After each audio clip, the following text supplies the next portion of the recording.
a cúpula do partido de pegar R$1,5 bilhão. Vamos ver os 8 denunciados? Olha só.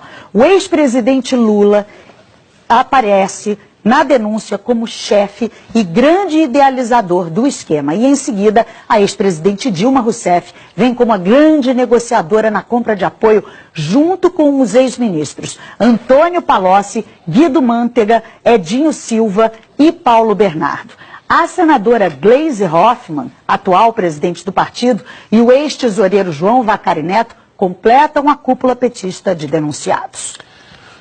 Rodrigo Janot mostra como os acusados montaram uma rede de arrecadação de propina no governo, principalmente via Petrobras. O ex-presidente Lula foi apontado como líder do esquema e, por isso, se condenado, pegaria uma pena maior, não é, Juliana?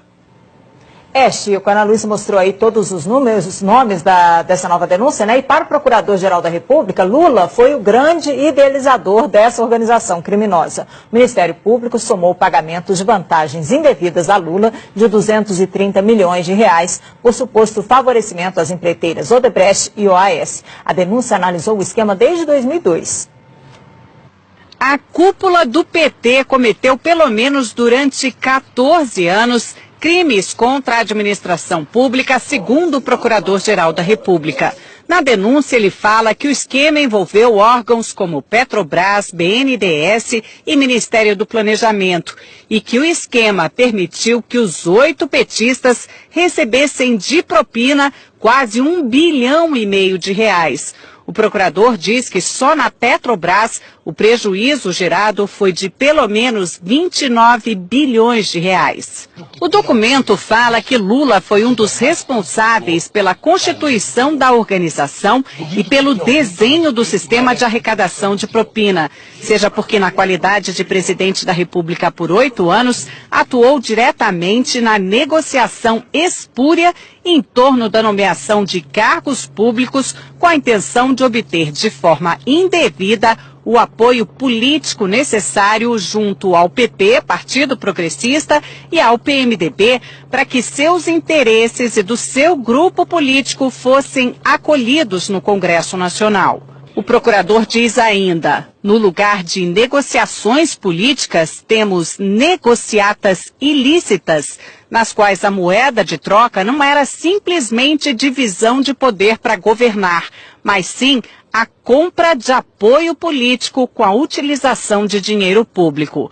Rodrigo Janot define o ex-presidente Lula desse jeito, o grande idealizador da organização criminosa. E detalha os papéis de cada um dos denunciados. Relata que Lula, Dilma e o ex-ministro Antônio Palocci negociaram com o PMDB da Câmara apoio em troca de cargos públicos relevantes que poderiam ser instrumentalizados, como de fato foram, para a arrecadação de propina. Diz que o ex-tesoureiro João Vacari era o responsável pela cobrança de propina no varejo junto às diversas empresas que se relacionavam com o governo federal durante os governos Lula e Dilma. E que os ex-ministros Antônio Palocci e Guido Mantega eram os interlocutores diretos de Lula e Dilma nas negociações que envolviam a cobrança de propina em valores mais relevantes.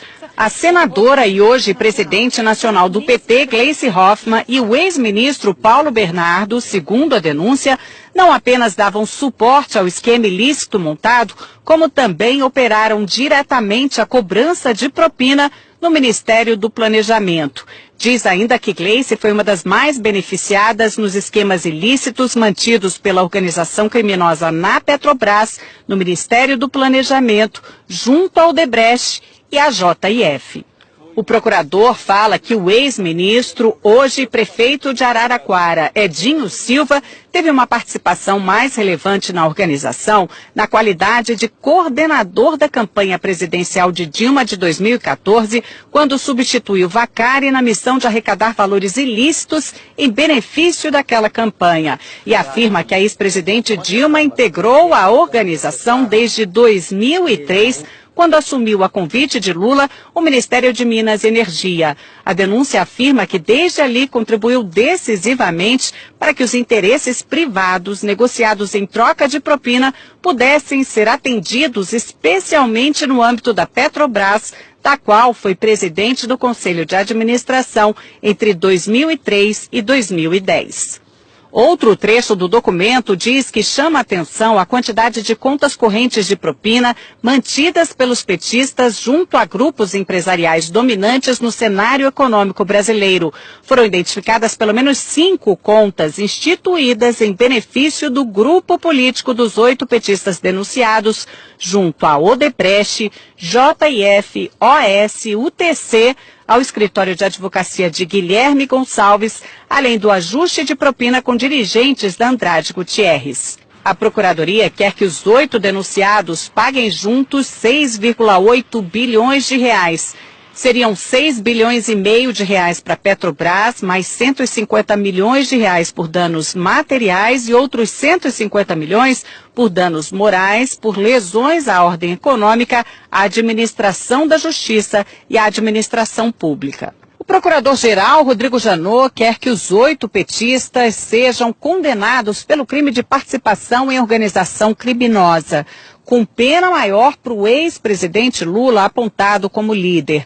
Apesar de nem todos terem foro privilegiado, como Gleice Hoffmann é senadora, essa denúncia foi feita aqui no Supremo. Agora, cabe ao ministro Luiz Edson Fachin, relator da Lava Jato, notificar os denunciados para que eles apresentem a defesa, para então levar o caso até a 2ª turma aqui do tribunal, que vai decidir se eles viram ou não réus. Dos 8 denunciados, só os ex-ministros Edinho Silva e Guido Mantega ainda não são réus na Lava Jato. Lula já é réu em 5 ações penais, 3 em Brasília e 2 no Paraná, sendo que em uma delas já foi condenado e recorre em liberdade.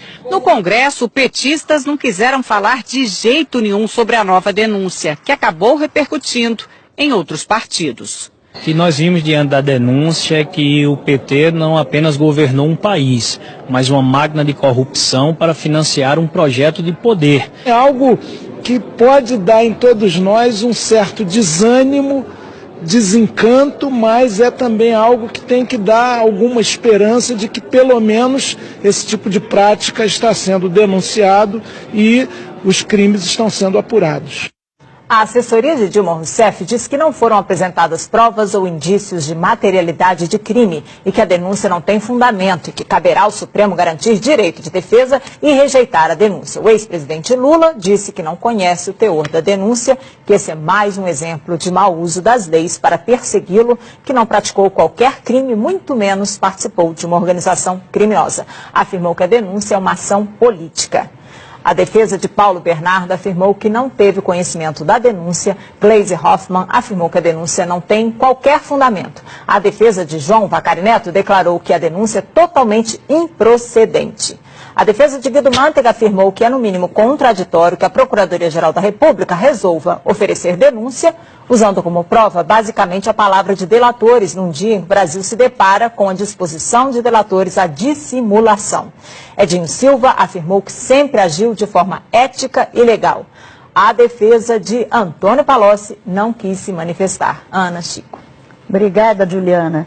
Os valores da propina impressionam demais. 1,5 bilhão de reais. É dinheiro que não acaba. A gente vai a Brasília conversar com Alexandre Garcia. Alexandre, os valores são inacreditáveis, né? Pois é, as pessoas comuns não fazem ideia aí do que seja 1,5 bilhão, né? 1,5 bilhão atribuídos pela Procuradoria-Geral da República a 8 pessoas. Mas é mais ou menos como multiplicar aquele apartamento banco do Gedel por 30 vezes o que foi contado ontem na Bahia. E Janot, que confessou ter agido por medo e não por coragem, né, ao reagir às novas revelações envolvendo o procurador Marcelo Miller e a JBS, e que parecia atingido por uma flechada de Joesley, mostrou que ainda tem flechas e alvejou ontem, como a gente viu aí, uma parte do esquema petista, né, desde ex-presidente da República até a presidente do partido. Reagiu e não se sabe se já usou todas as flechas ou ainda haverá mais bambu nesses 10 dias depois de homologada a colaboração premiada do doleiro do PMDB, Lúcio Funaro. Olha, aquele apartamento emprestado na Bahia cheio de dinheiro, é um retrato